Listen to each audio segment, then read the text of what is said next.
Bob Lane, and you can look at his bio, you'll find out why he's got such tremendous background. We're actually going to move into compliance after COVID-19, and Derek's going to manage this session. We've got two people that Derek will introduce. Sylvia Kingsmill, who runs the national partnership at KPMG. She's responsible for regulatory privacy information, risk consulting, and Deborah, who you see already on the screen. And she's the chief privacy officer for Rogers. So take it away. I think Sylvia is somewhere there. I'm sure I'd seen her. Oh, there we go. So great to have you guys. Let me get out and stop share so you've got the whole screen to yourself. And I will get out of it. Okay, take it away, Bob. I lost the screen there somehow. Let me just, there it is. Good afternoon, ladies, and welcome. We're gonna talk about compliance. Much of the focus has been a balance of looking past and what's happened in the spaces, and but what we'd like to try to do is look forward. And from what I can see, and I could be completely wrong, but companies are I think I could probably count on one hand the number of Canadian companies that are truly and fully privacy and compliant. I don't think there's many that could actually say they've dotted all the I's and crossed all the T's, or even gone above and beyond. And we like to say in the compliance that it's the minimum standard. I know, Deb, that you frequently talk about the brand reputation and the value that it is. That's the real nugget in all of this. It's not checking boxes and going through the process of being compliant. It's actually thinking through your privacy policies and procedures and your security side of it, that your customers are respected and taken care of in the process. And I truly believe, and I said this on the privacy panel this morning, that if you do that, it's somehow privacy just clicks and works. By way of introduction, Deborah Evans is the Chief Privacy Officer for Rogers. Been in the business a while. How long, Deborah? 12 years? I've been with Rogers 12 years, yep. And pretty much always working in privacy, correct? Consumer issues, privacy being a subset of that, yes, correct.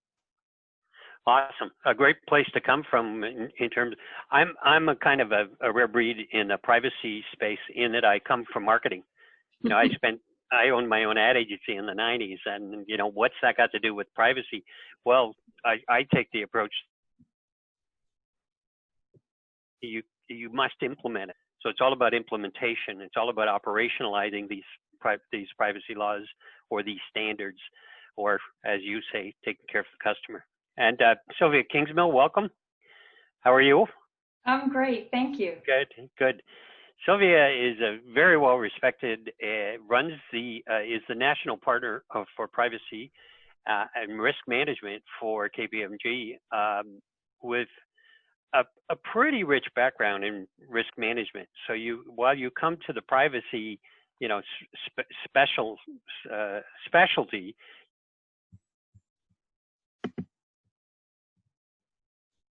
point of view. So I think what we'd like to do is just get into some questions here and start. What are the biggest drivers of change for organizations managing their customers' privacy? Deborah, I'll maybe throw that one to you first.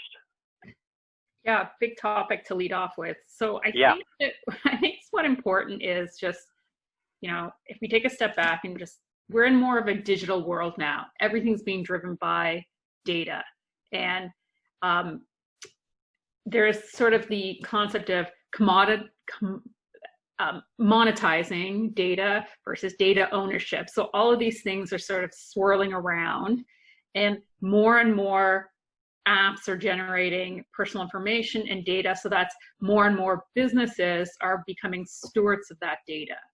And then you have that with the greater challenge of customer engagement. So I would say in the last 5 years, we've seen a shift, and a lot of the shift has been through external things that are happening in the world. You're seeing customers now not blindly accepting terms of services and not blindly accepting privacy policies. And they're digging in and they're looking at what that means. I mean, that doesn't always happen. You see a lot of things when you accept apps and you have an app for getting your weather and you have to give them access to your camera. And then, so there's all these things that are happening. And then, so as digital adoption advances, consumers get more engaged, and you need to have sort of more of an education. So the real challenge, particularly when you operationalize it at the business level, is finding that right balance between having the data, protecting and safeguarding the data, being used to maybe take it de-identification, anonymization, aggregation. They're all used as interchangeable words in the privacy world these days, particularly at the consumer level, but trying to figure out the right balance between taking something that has stripped all the personal identifiers to be able to use it for your business, whether that's to improve the customer experience, for analytics. There are businesses obviously out there that make their business of monetizing that de-identified, anonymized information. So all of that happening.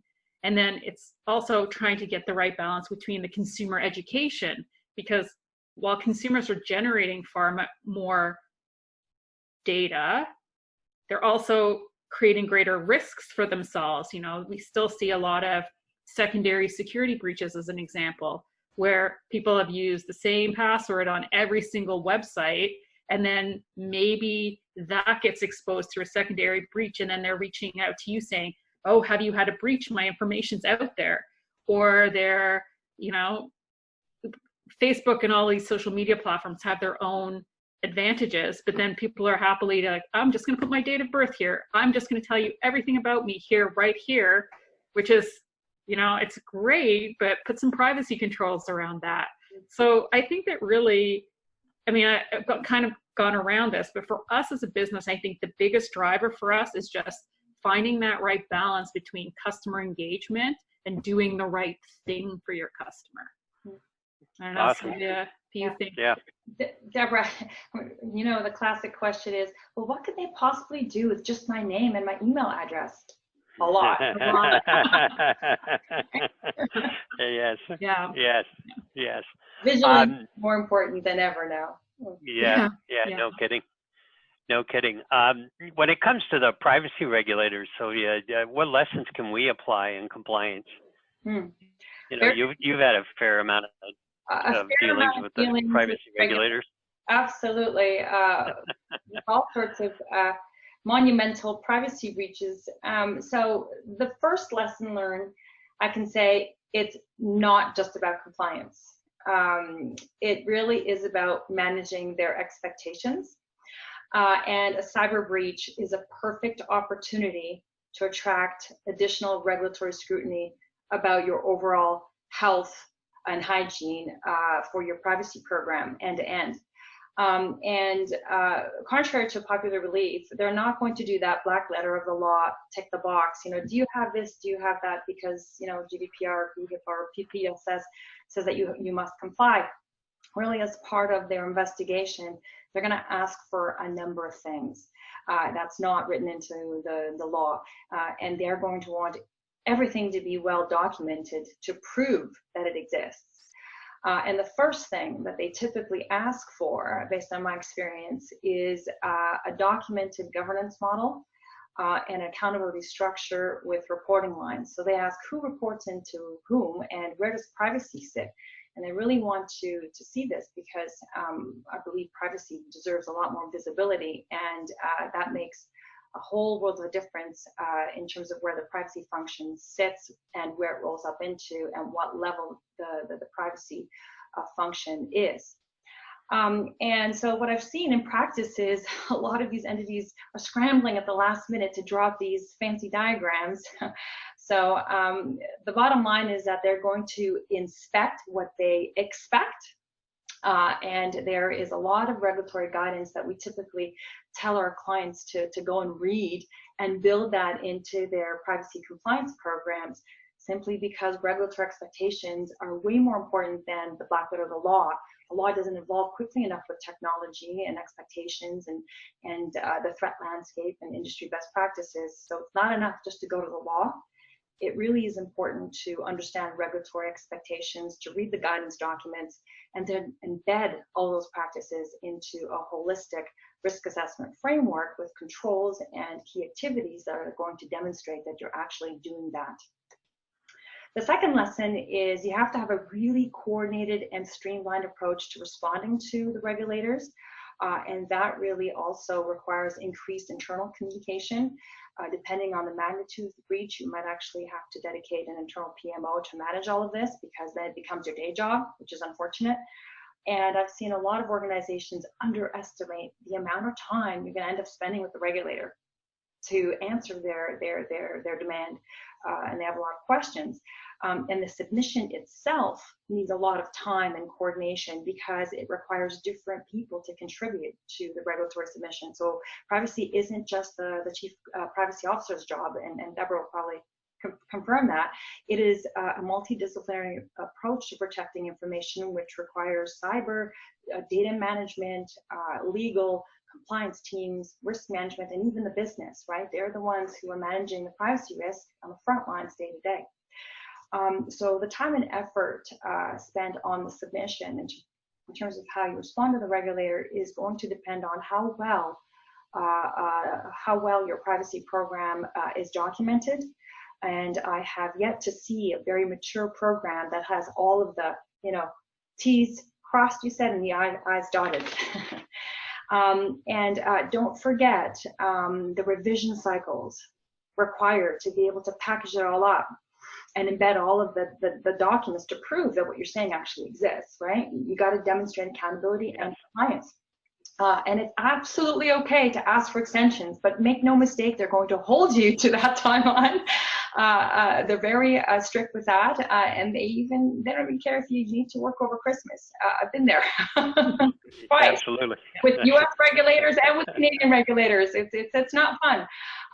And please do note that they will keep on bugging and asking until they get what they want. Their mandate is to, protect citizens and individuals' privacy rights. So you can't hide under privilege for all that time, because they'll keep on nagging and nagging. The third lesson, if I still have time, is you do. Okay.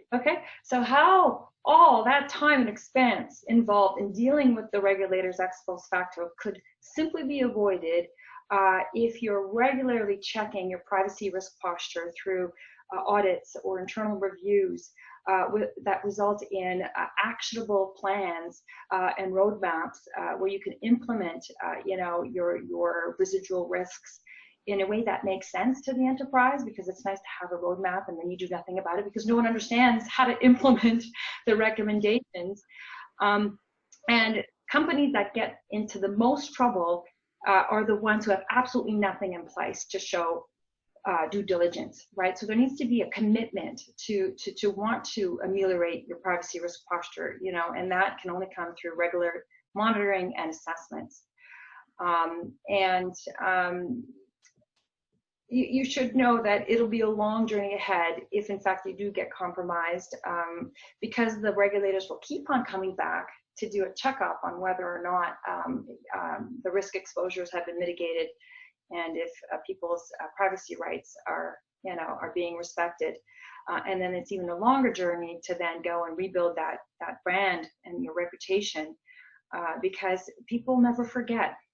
They never forget that story about so-and-so that's been breached, and it becomes a topic of conversation. So it is a very long journey of remediation ahead. So I guess what I'm trying to say, use your common sense. A lot of the common privacy pitfalls can be easily avoided if you're proactively managing the risk through a compliance program that is risk-focused and not just a compliance exercise. Like you said, Derek, it's not a tick the box. It really isn't, and you don't want to find that out through a regulatory investigation and a privacy breach. Right. It's interesting, Right. Sylvia. there's two things that you said there, well, actually three that really resonate with me as a chief privacy officer. But one is managing your relationship with the regulator shouldn't just be when you're in a compliance issue. I have regular check-ins.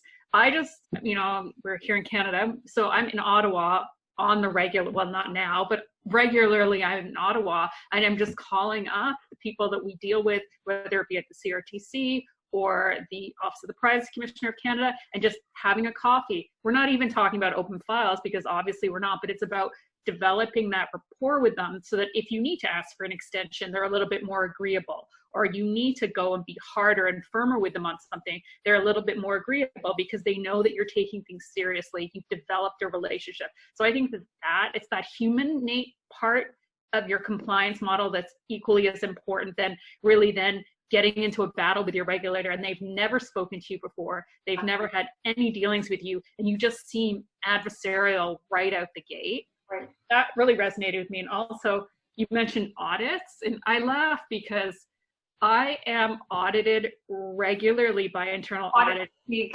Everyone gets off our audit and they get nervous, and I'm all, it's fine, it's good. I welcome internal audit to come because it's a pulse check.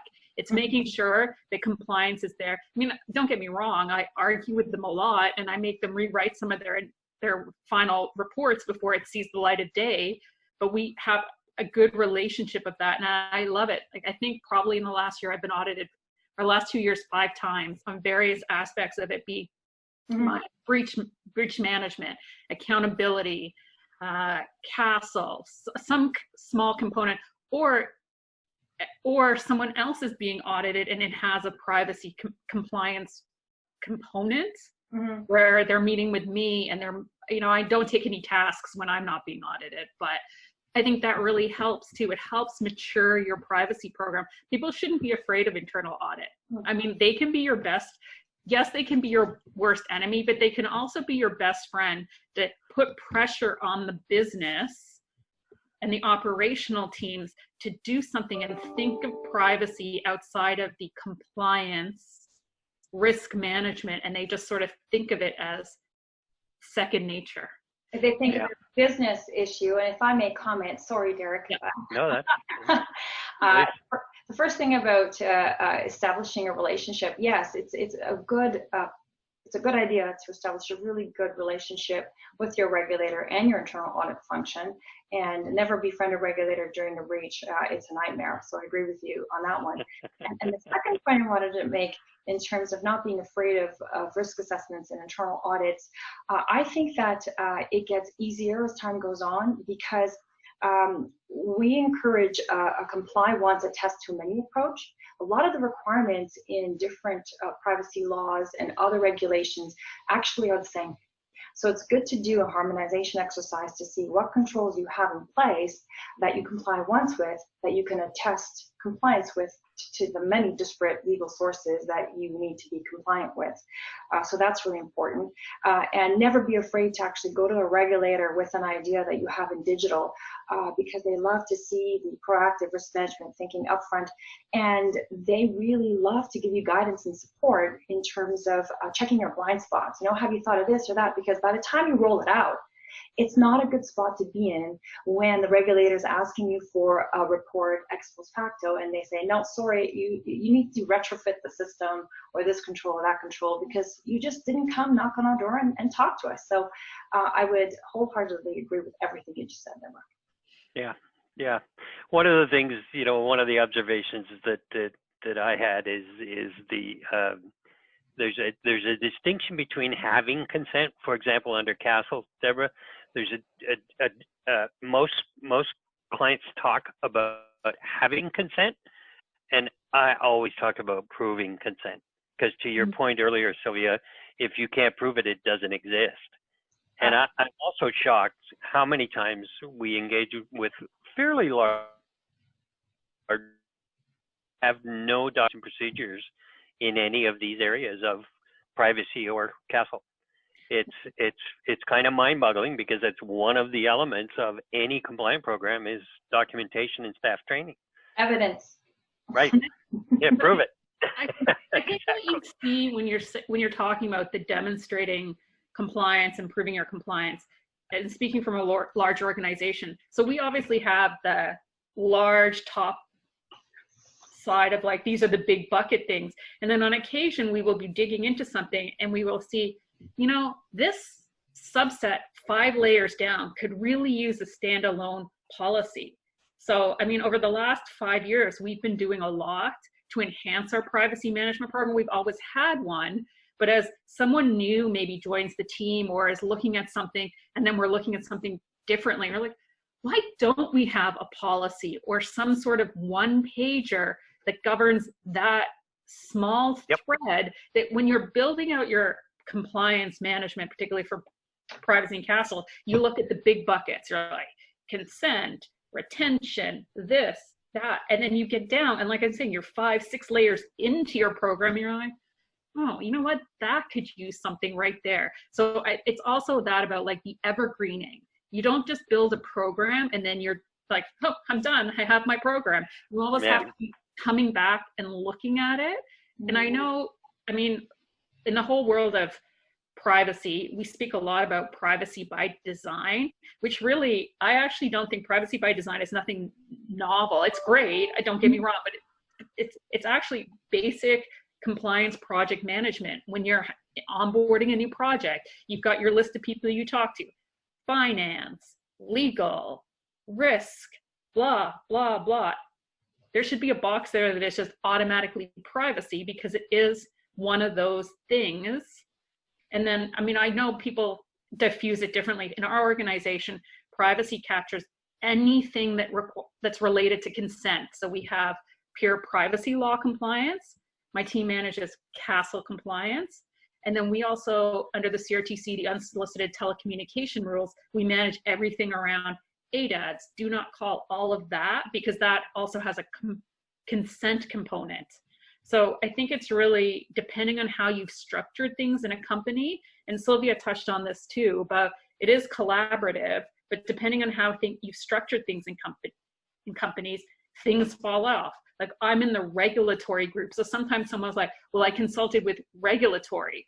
Sure, you write, you know, the telecom regulatory person you did, or the broadcasting regulatory, but did you speak to me about Castle? And we're a small organization, so everyone can watch out for each other, and someone will be asked about maybe 911 compliance, and they'll say, oh, that's fine, but you're sending out this message. Have you thoughts talk to Deborah about Castle compliance? So it's fine, but in large organizations, when things are diffused, that's when there can be breakdowns in compliance and risk management, so that if you're not sort of following what Sylvia said, of that cross-functional collaboration across your orgs, sometimes gaps start to, I never call them gaps, I call them opportunities for improvement. Opportunities for improvement start to present themselves. Absolutely. You know, I mentioned in the one of the earlier sessions with Bashir, when he was at Visa, risk sat outside of any of the silos of the business. And I believe privacy is parking itself over there with risk, where it's got a direct line to the board or the chairman, rather than being a function within a particular department, because it crosses over. We talked this morning about security and privacy being the front and the back of the hand. You can't do anything privacy that doesn't affect security, and vice versa. And absolutely, you know, when Bashir ran risk management for Visa International, he didn't report to any VP or CEO. He reported to the chairman, and his job was to find areas of risks and clean them up. And I think privacy is beginning, you know, I don't know what you see, Sylvia, but privacy is beginning to get parked out there with risk management, I think. Absolutely. In organizations. I've seen a big shift where years ago, privacy was a duty or a job for legal counsel, and privacy almost sit with exclusively with clerical. Almost clerical. Yeah. clerical. Yeah. And it was a tick the box. Everyone was just getting used to understanding the requirements, right? And no one really turned their mind to how to operationalize it, because most laws aren't very prescriptive, right? So every company entity is left to their own devices to figure out, okay, well, how are you going to actually draft a process and training and awareness that supports the legal requirement through, controls and criteria. So it used to sit with legal, but now I'm seeing this big shift where privacy sits in risk. It sits in compliance. I know within financial institutions, it most often than not sits within the second line, which is the compliance teams or the risk teams. And there is a huge effort underway, especially at these brick and mortar companies and institutions, to break the silos and collaborate, because the most important strategic asset everyone's trying to protect is their data, right? And monetizing the data could actually be much more effective if security enables privacy through, again, the same, comply once, attest to many sort of approaches to risk management. So absolutely, and also GDPR inspired different reporting lines where, privacy reported into legal. Now it's being elevated to the board level. So you're absolutely right. There's an upward trend for privacy officers to report to higher levels of executive management. And that, I believe, truly helps to give visibility to enterprise-wide risk, because when I used to work with the American banks and the American regulators, and over there they got it really figured out. It's about managing expectations, and when the regulator says jump, they say how high, and they do a lot of examinations. And one of the expectations through the outcome of the regulatory exam was to devise an enterprise-wide approach to privacy reporting, where under the GLBA, which is what regulates financial institutions in America, the reporting of privacy risk had to be done on an annual basis to the board. But what wasn't devised yet was an operational approach to understand, how does the risk look like at the line of business level, and then how does that roll up to an enterprise-wide level so that you're managing risk across the enterprise with appropriate visibility, and then the remediation plan to be able to ensure that the risk is properly mitigated. I think that's a practice that I've just seen trickle up into Canada more recently, more than ever. And it goes back to what you're saying, Derek. It's about where privacy sits. It's about the collaboration efforts that Deborah spoke to, and it's about the reporting lines. Awesome. One of the things that I noticed is over, since the digital revolution has started, let's call it the mid 90s or the late 90s, where the use of data across social media, et cetera, I think somewhere along the line we parked our ethics collectively as a business community. We got caught up in the technology, and we forgot to be, do the right, and I wonder what that is going to look like after COVID. Are we going to get back to the basics where we ask, not can we do that, but should we do that? Deborah, I'll start with you on that one. Yeah, I mean, I really think that as businesses, particularly businesses that want to take a leadership role in whatever their sector is, you have to look at things about, you're right, doing the right thing, but how can I enable my business to do whatever it is with data? We've talked a little bit about data monetization, and fine, that's not the worst thing in the world to happen, but the way to get to data monetization, because we've seen so much happening that have been practices around data monetization that has made society generally feel uncomfortable, is to look at it always at not even putting yourself, but put yourself in that customer shoe. What is the right thing? If you build that trust, it's going to make your customers, they're not going to question it. They're not going to think, well, why are you doing this? It's just going to be second nature to them. And I think that, it's a continuum, because not everyone's going to look at it that way. For us as a company, we're all about, trying to put the customer first. So, that's what you have to do. So you're building that trust, and when you let people know that you're that steward of their data, like customers are entrusting their organizations with a lot of personal information. You know, again, it's a continuum on who thinks what is sensitive. But if you're trusting people with that, and then you can demonstrate that they should think of you as a partner and a steward, and that you're going to do the right thing, then I think it's easier to make those harder sells, if you will. I use that word loosely. I mean, but then I think of that and I was like, well, how has COVID and how is COVID going to affect that?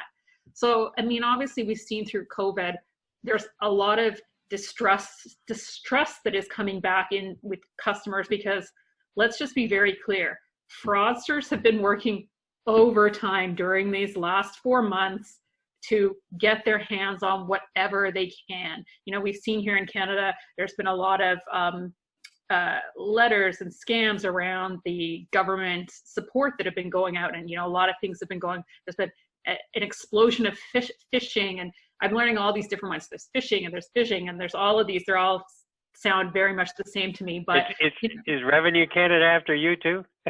All the time. I mean, multiple times they call me to tell me they're going to suspend my insurance number if I don't put you in jail. And yeah. You know, almost like they're working overtime, because I mean, I don't know why, or they're just seeing that people are maybe a little bit more the guards down.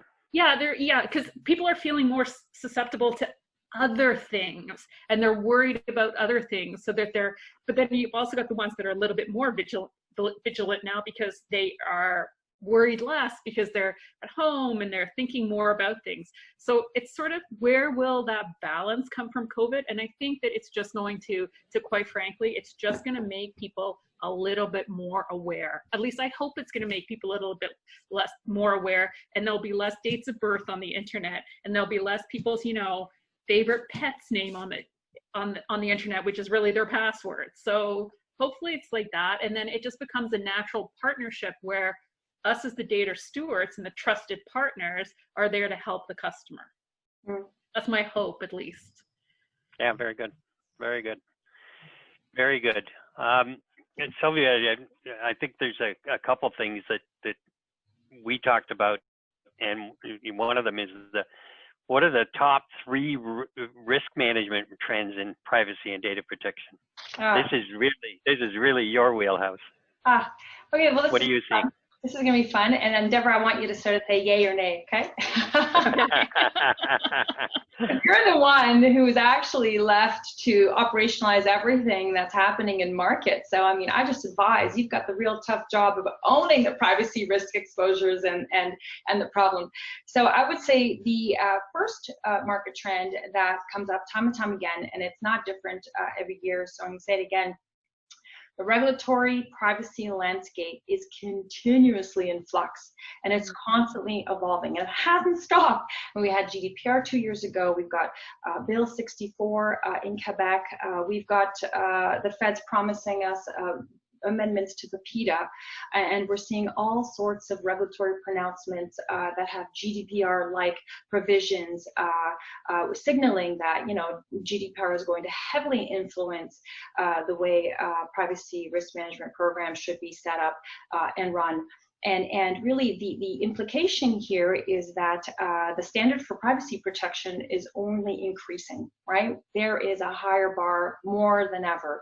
And so the lesson there is that organizations who used to resort to excusing themselves from having to comply with a higher standard in one jurisdiction, especially if they are global in scope and operations, they can't really do that anymore, because they're going to have to adhere to a higher standard uniformly across their operations. And I actually think that's a good news story, because Deborah, you talked about, you know, digital first and the customer experience and meeting customer expectations to be able to earn and maintain that trust, so that they don't question your policies and your procedures, and they actually end up giving you more information because they trust that as a custodian of the data, you're going to protect that and do what you say. So I would say that it actually instills more customer confidence in the fact that there is a streamlined approach to risk management and privacy compliance, and it offers up that true digital experience where the customer expects that no matter where they do their shopping or where they go, their privacy rights are going to be respected in the same way, right? So that's the first trend. Yay or nay? Yay. Yay? Absolutely, Okay. a definite yes. All right. The second trend is we're seeing a huge uptake in migrations into the cloud. So privacy risk management for the cloud and understanding your vendors and how they're going to pledge their privacy commitments to you in order for the custodian or the data controller, whatever jurisdiction you operate, to be able to demonstrate compliance with their legal obligations. That's going to be more costly, and it's going to be top of mind. Migrations to the cloud is actually a good thing, simply for the cost reasons. However, cross-border data transfers are becoming more and more complex, given the recent activity in Europe with the European Court of Justice invalidating the traditional safe harbor and privacy shield data transfer mechanisms to have companies certify that they're actually privacy compliant. And so you also have lots of jurisdictions still with data localization rules that you need to be mindful of, like China, Russia, India, Brazil. And so this is going to, in effect, make it a little bit more difficult when you're making extreme large investments in new infrastructure and technologies to do greater due diligence and to work closely with your vendors to demonstrate, a good privacy hygiene. And you're going to have to probably include what I call some geo-flexibility when making this all work, because you're going to have to start thinking about developing contractual measures and put binding corporate rules into place, which often involve, legal counsel, and it gets a little bit costly. So that's another trend that I'm seeing. I'm not saying it's insurmountable. It just means more cost and energy is going to be required to start thinking about that a bit differently. Are standard contractual clauses and binding corporate rules going to suffice? Because from I understand, for example, in the U.S., when data resides there, there's actually a law that says that the U.S. can come in and take that data. It's called the Patriot Act, and you could have standard contractual obligations that you've signed, but at the end of the day, you don't have any control.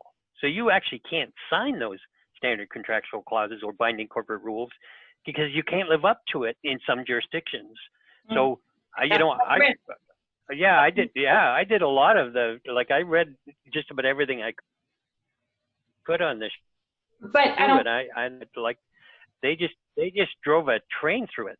Right. So, is the answer to never store your data in the U.S. because, with the political climate and the uncertainty and the lack of an omnibus federal privacy law that actually, provides adequate protection for EU data to live there and reside there. Is the answer never store your data in the U.S.? I don't know. Who's going to answer that question on this call? Because it's 1:51, and that could be a we could do a whole session on this one. Yeah. Exactly. So what's your third? The third, okay. What's your third risk? Sorry, I interrupted you. There's many trends, but these are my top three, I guess. Privacy engineering approaches to compliance and risk management. I think there is a different mindset in terms of privacy by design. Deborah, I know you said, privacy by design. No one's questioning the need for it.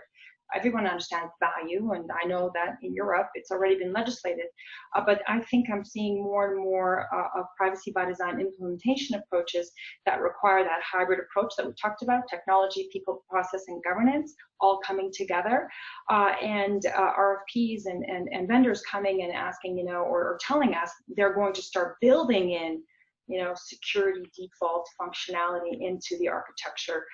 So that is already happening, and it's more popular than ever. But I think the trick is to do more than just, put up a policy statement and, build privacy enhancing functionality into system architectures, I think it's really important to understand process and build in process, because I think the what is important. Yes, the policy says, this is what we do, but it's how things are going to get rolled out and implemented. And what's critical to this is increased training, awareness, and change management to support all of that. Because none of it will actually take off and foster and inspire, a privacy-first mindset. You talked about that as well, Deborah. You said a customer-first mindset, I think, means a privacy-first mindset.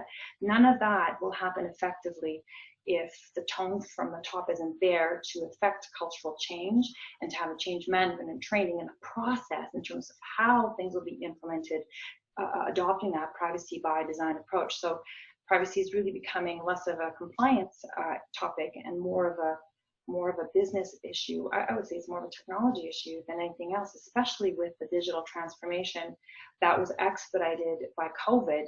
And all the naysayers who said, well, we can't do that in digital, well, guess what? We have all of KPMG on Teams, and that happened overnight. Right? So it's a mindset thing, right? When push comes to shove, yes, we can. Digital transformation is here, it's here to stay, and privacy is top of mind when it comes to that. It's interesting because in companies, I think for leaders in companies and at the high level, we've talked a little bit about privacy and security are integral and they go hand in hand, but it's easy for leaders to understand cyber and security because don't let someone hack you. Don't let viruses get on your network. That's sort of an easy concept, but there's so much gray in privacy, and there's so much that's sort of, constantly in flux because of maybe it's regulation or it's contractual agreements with your vendors. It's a lot harder for senior leaders to understand in some organizations. I'm not saying all organizations, but just to understand privacy and how it's different, because privacy is a subset of security, but then there's also the privacy that's got nothing to do with cyber. So, the employee errors that may create a privacy issue, a compliance issue, or just the human interactions. And then on top of that, it's the whole, you're developing a program with privacy, and it's can you, and again, it depends on the laws, because in some laws there is no gray. In Canada, there's a lot more gray in PIPEDA. And I'm not saying that, I think PIPEDA is a great law. Could it use updating and modernization? Sure, but I think it is a good law for privacy as a baseline. And, we don't want to lose a leadership edge by falling significantly behind other jurisdictions, but there's a lot more gray in privacy than cyber, because don't get hacked. It's also, I think, because it's a lot harder to quantify privacy than it is security, because privacy is more about policy, people, and process and governance, whereas security is traditional, the technology, and you can quantify that a bit easier. But make no mistake, leadership teams will look to quantify and understand the value that they're getting on their privacy spend. And I would say, Deborah, also that just like there's a convergence between cyber and privacy, the new up-and-coming trend, that's trend number 4, Derek, is the convergence between data governance and privacy, right? Yeah. Because in order to protect your information assets, you need to understand where your data assets live. Yeah. Right? And that requires data mapping and data lineage and understanding metadata. And then in turn, you can prove the legal authority for using the data in the way it's supposed to be used, because I see a lot of companies struggling with inappropriate use of data, simply because they don't have the requisite legal authority to use that information for broader secondary purposes. And it's exorbitantly expensive to go and reconsent all of the existing clients in that database, right? So they're left to their own devices to anonymize data sets, right? And in order to anonymize, you need to know what data you have. So a lot of data mapping, a lot of data lineage, which actually creates the transparency required in privacy law. So that's why I say there's a massive convergence between data governance and privacy. The two really go hand in hand. And then you throw in access controls and retention, and then you basically, that's your life. It's just mapping data. That's right. One of the themes that we're hearing today through the privacy conversation and compliance conversation, and I know you are a real disciple, Sylvia, of privacy by design, and talked about privacy or trust by design. Right. That's kind of her new thing, right? It's a new buzz in privacy, right? At first it went from accountability to, I think it was a privacy by design, and then it's trust by design. Trust is ultimate, and all those words have very special meaning, and I wholeheartedly believe in it. But I would also add to it that ethics is playing a huge role in risk management and compliance. And I would start off by saying that you can't regulate ethics, okay? And the simple answer is because ethics is based on values and cultural beliefs that shape the way the government and our society thinks, acts, and does, and also legislates things. And just look at the way privacy is approached in North America versus in the EU, right? One's more of a consumer protection approach versus in Europe. It really is a cherished privacy right, yes. Right? And so that said, I think ethics is significant in risk management simply because of the role it has to play, let's say, in COVID. So let's consider the debate around contact tracing apps and the complexity of the ethical conversation and the debate that needs to take place around notice, transparency, ethical use of that data, retention of it, and what happens, not so much what happens today with that kind of tracing, because we're doing it for public good, right? We want to be healthy and safe, but what happens long term? Because, that's a treasure trove of data. If not checked in terms of, what's going to happen with it later down the road, I think there's a significant risk of us losing our foundational privacy rights. So I would say that ethics is really important in terms of tone from the top, and also, how behaviors, certain behaviors in companies and attitudes and organizational commitments are embedded so that the laws that speak to, at a very high level, things like transparency, fairness, consent, openness, accountability is actually measured through law, but it really is operationalized through codes of ethics and policies around that.